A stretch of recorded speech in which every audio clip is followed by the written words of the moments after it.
we go? Aha, we're back. Oh, Lord. What's going on, YouTube? How are you guys doing? I still have my phone in my hand. What's going on, YouTube? How are you doing? It's been such a long time. I'm sorry. I was super busy. No, but we're back. We're back with a brand new video.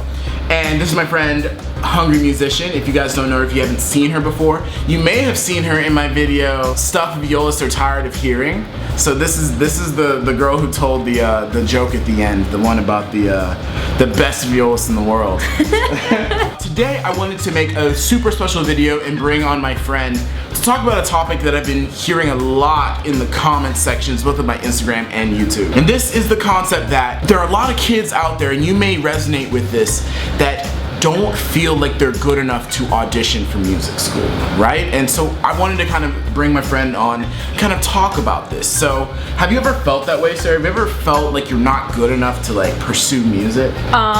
Every day of my life, kind of. Yeah. But I think that's a thing that just sort of comes with the job. And it's not just music, it's all creative fields. You know, everybody at one point or another feels like they're not good enough. Like if I had $1 for every time I felt good about my playing, I'd have $1. I would have like 50 cents. Maybe. 50 cents? I could probably buy like a stamp. Wait, are stamps $1 or less than $1? Stamps are like 30 something 30 cents? Yes, I'd be able to buy a stamp.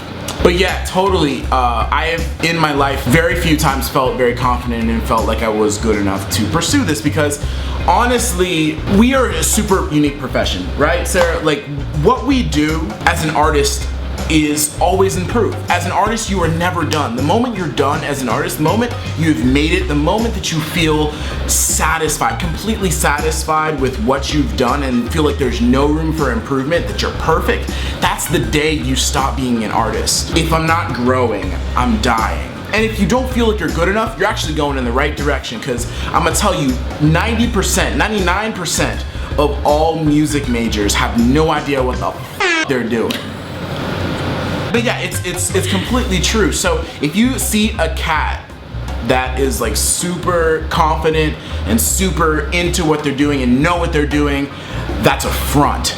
I'm telling you that right now. So Sarah, what are a couple of things that musicians can do, especially high school musicians who aren't sure if they're ready for their college auditions? What should they do to prepare and feel more confident going in? You can visit the schools that you're interested in, and you can do as much research as possible. If you have friends who go to the schools you're interested in, talk to them, find out about the faculty, and contact the faculty that you're interested in studying with and see if you can have a trial lesson or play for them. See, I told you! But seriously, this is the #1 piece of advice that I give to anybody who asks me what they should be doing during the college audition process, because it's so important not only to get their insight, but to be on their radar and to show them that you're interested. It's a lot easier to accept somebody in your studio that you've seen before rather than somebody you've never seen before. Because if you have a trial lesson with the teacher, they're gonna be like, oh, I remember that kid. And yeah, he was really responsive to what I said. He was very attentive. Oh, and look, he came back and he's applied some of the things I told him to play, or she. You know, they're really working hard, and I can see the improvement. And when they see the improvement, they're gonna be like, oh, I wanna keep it up. It creates this subconscious attachment to that student. So be that student. One thing I would suggest to combat that feeling of being unworthy and that feeling of not feeling like you're good enough is to create a schedule. Schedule out your practice and write down practice notes from your current teacher. And really just get yourself focused. And I promise, if you just practice more with more goal-oriented tasks set to your practice, like, I think you'll be way more confident in how you feel as a general person. That's very true. When I am stuck in a rut, or I feel like I'm stagnant, I'm not making any progress, that's usually when I feel more insecure about myself and where my practice and my career, you know, that's a little dramatic, but where it's all going. When you are diligent and when you are focused and when you are really thinking about what you're doing in the practice room, not only do you make better progress, but you actually spend less time. You don't need to spend as much time in the practice room because you're doing everything, you know, in a very meticulous and a very focused way. Practicing a lot, it doesn't make you better. Like that's the biggest thing, that's the biggest misconception, especially for high school students, because like when I was going in high school, I had some of my friends who were bragging like, I practice 8 hours a day. Get at me, B. That's like really cool. Yeah. I'm so happy for you. Yeah. But if you were to practice 8 hours a day in an extremely focused manner, I don't think you'd be able to function. No. I don't even think you could do that. You could definitely not apply yourself in, you know, a laser sharp way for 8 hours. No. You just can't do it. Itzhak Perlman says he does not suggest practicing more than four focused hours a day, because you need to decompress. Those kids who told me they were practicing 8 hours a day, they're not musicians today. They never pursued music. They burnt themselves out. So you need to realize this is a marathon and not a sprint. You have to run the whole 26.2 miles. You can't just breakneck speed for the first 200 meters. You're gonna be done. Okay, so take your time, realize this is a process, and be patient but focused. Yes! Okay, yes! I actually have a personal story of self-doubt, and was actually the lowest point of my entire career. Long story short, I had a teacher kick me out of her studio and told me that I just wasn't good enough to pursue music. I would never find success. If you want to see the whole story, you just click this annotation right here, and you'll get the whole spiel of it. So I want to answer the question that you were probably thinking about when you clicked on the first thumbnail. Stop, Sarah. How good do you have to be to get into a music school? Like scale from 1 to 10, how good do you have to be? There really is no answer to that question, because there really is no such thing as being good enough. What schools are going to be looking for are, can you work hard, can you apply yourself, and did you prepare as best as you could for your audition? If you have all of those things and a school doesn't let you in, then that school is not the right school for you. And this applies not even just for music school, but throughout, when you're going to be going throughout your career. Being good enough, it's not really a thing. Schools and orchestras or jobs, whatever, they're going to be looking for a very specific person or a very specific type of thing. And if you're not that, it's not on you. You're not what they're looking for. And that's not a bad thing, because you don't want to be at a place where you're not going to learn or where you're not going to progress as a musician.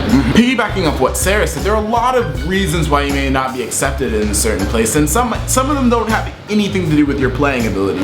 And sometimes there may not be any openings for studios of the teachers that you applied for, and they just don't have room for you. I wouldn't get too caught up about it, but don't take that as an excuse not to work your ass off. You gotta put in the work. Work. Because honestly, there are so many good players on planet Earth. So you have to make sure you are among them. Don't use the idea that extenuating circumstances are keeping you from your goal. Sometimes it is you just weren't technically as good as somebody else who was going for that same spot, and that's okay. That happens all the time. The thing that I want to do, because we're gonna give you some tough love, I like to build you guys up, but I also like giving you tough love too. You have to get comfortable with the idea that you will never be the best person on your instrument, ever. There is no such thing as the best person, because everybody's always learning. Everybody's always getting better. The average player today is better than the average player in 1800, because we've had access to some of the greatest pedagogues. I mean, even today we have YouTube, and I'm sharing content and ideas with you to help you become better. So for every ounce of hard work that you're putting in, you have to be okay with that, because there will always be somebody better than you. Always, always, always, always. And that's part of what makes music, to me, fun. In a weird kind of way, because there's always another higher level to aspire to. And what good would it be if you were the best? You wouldn't learn anything, ever. Yeah. So coming back to the idea of applying for college, the short answer is yes, you are good enough, because you want to pursue this.